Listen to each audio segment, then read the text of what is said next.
Now let's talk about trading as a one form of business. Now, treating trading as a form of business may create a mindset shift that many traders overlook.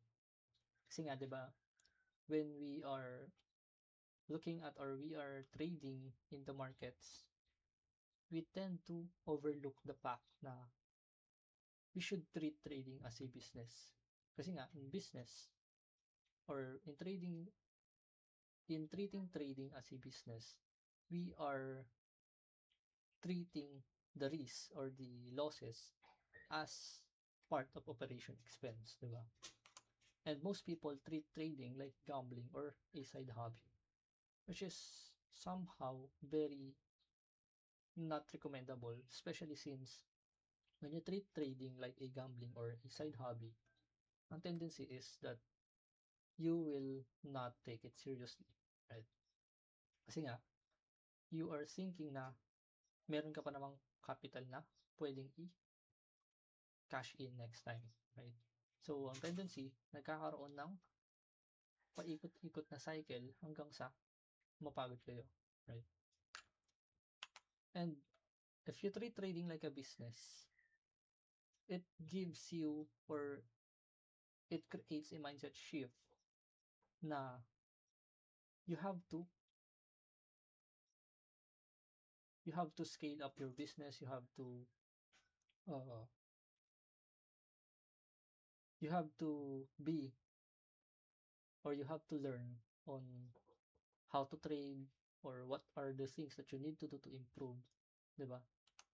Because, for example, we have this capital management. If we have this capital management, somehow it equates to operating budget. Di ba, when you are managing your capital, it's like you are budgeting on how much money you are putting on a single trade, right? Let's say position sizing, for example. When you are looking at a position sizing or you are thinking about position sizing, you have to allocate a certain portion on a trade, di ba? And when you are allocating a certain portion sa trade, you are managing your capital. And you are managing your risk. Kasi nga, you are spreading out your capital. Kasi nga, you cannot rely on a single sale, di ba? On a single buying or selling, di ba? Kasi nga, trading is a sample size game. Trading gives you or you should treat trading as a business in order for you to or in order for your mind to accept the losses. Kasi nga, losses is part of the business and losses is part of trading.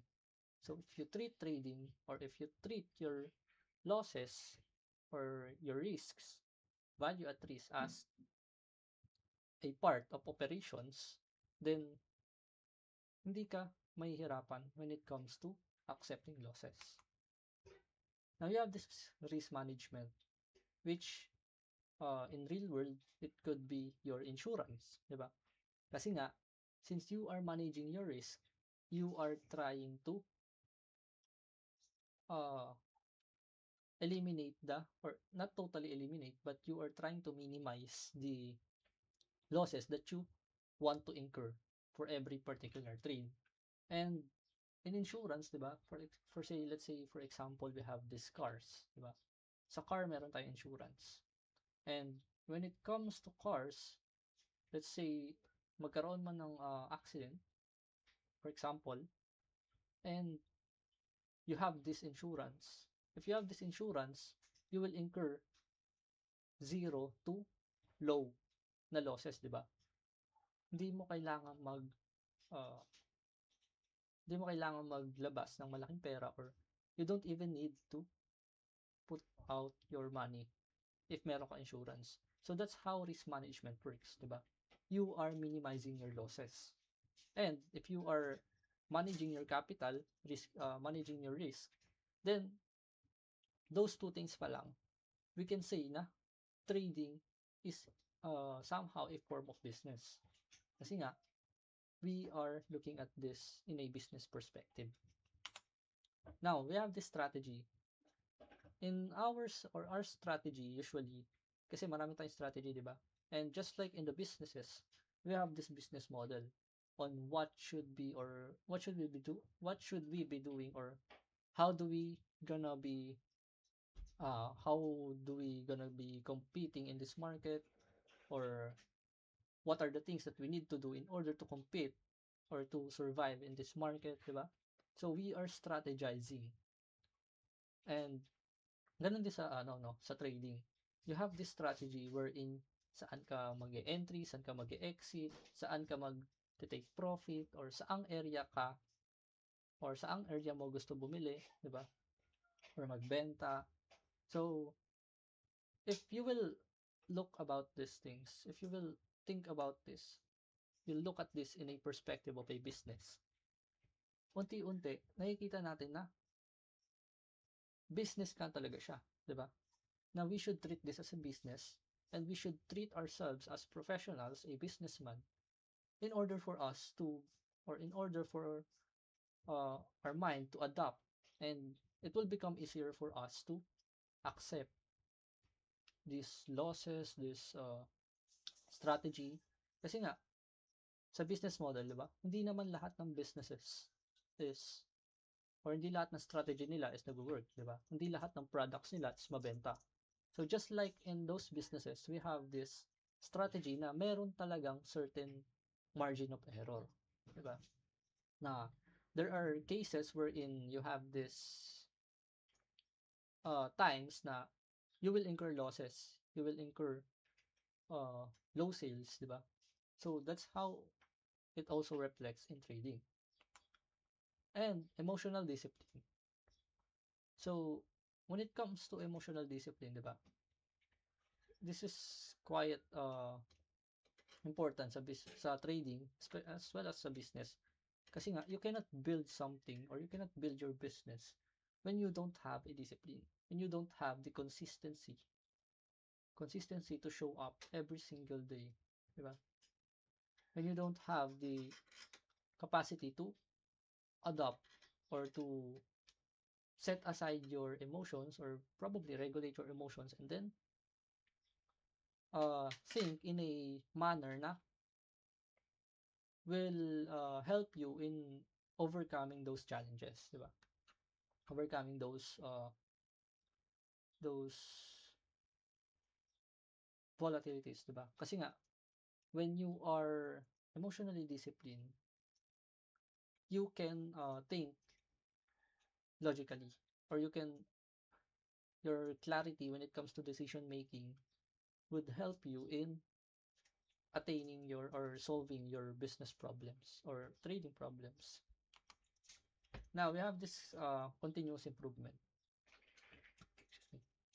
So, just like in the businesses, sa trading, you have this continuous improvement wherein you are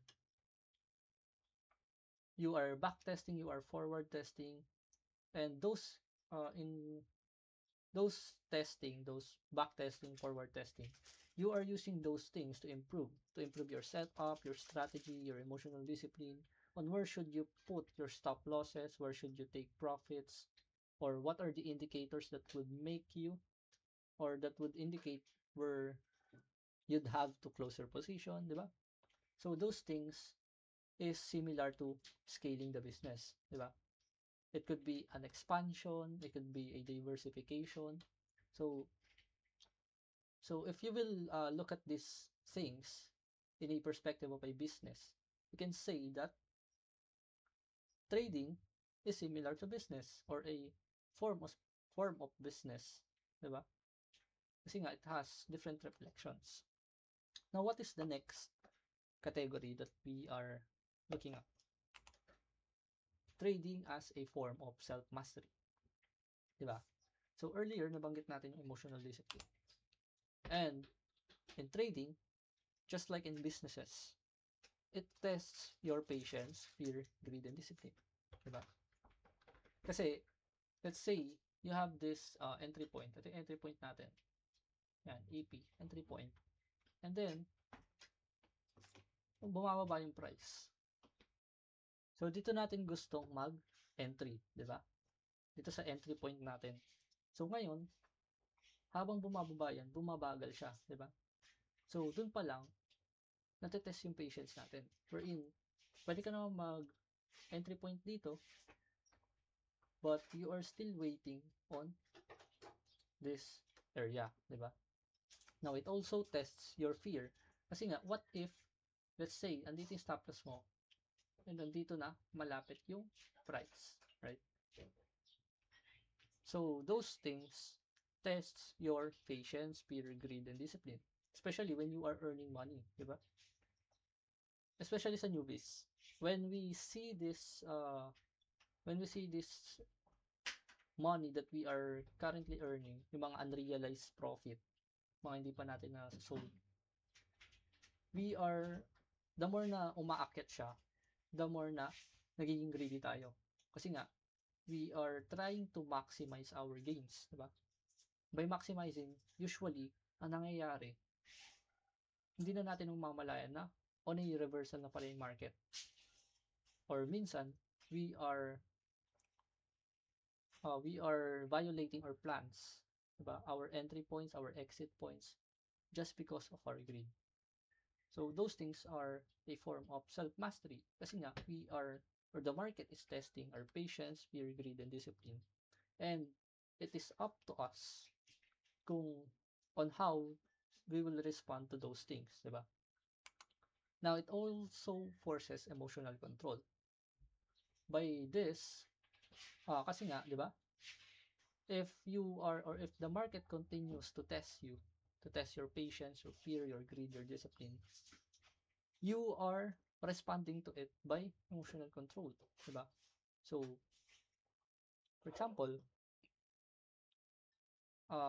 na-hit yung stop loss mo bago siya, let's say ito yung stop loss mo, na-hit yung stop loss mo, and then nag-take profit siya. So ngayon, ano gagawin mo, diba? Magte-take ka ba ulit ng trade, magre-revenge trade ka, or will you stop and then take a deep breath, or let it pass by, diba? And let go of those outcome. Kasi nga, you cannot control those things. And that there are times that the market will test whether you are disciplined or not. So it forces your emotional control. And it also reveals your strengths and weaknesses. Kasi nga, if you are impatient in the real world, you are greedy in the real world, it also reflects in the charts. And vice versa, di ba? If you are impatient in the chart, it will also reflect in the real world. So, from there, while you are trading, makikita mo, especially if you are tracking, you are taking journals, makikita mo kung saan ka malakas, right? Or kung saan ka mahina. Let's say, one of your strengths is patience. You can wait for the market to go to your entry point. But your weakness is you are greedy, di ba? Kapag ka nandito yung take profit mo, ina-adjust mo siya rito kasi you are thinking na tataas pa siya, di ba? So those things could help you, or those are just the examples of a form of, or trading as a form of self-mastery. Now, how you react inside and outside the charts, di ba? Gaya nga nasabi natin kanina, what you do outside or inside the charts also reflects on whether real life or the charts. So everything you do outside the chart will eventually reflect on how you trade inside it. Diba?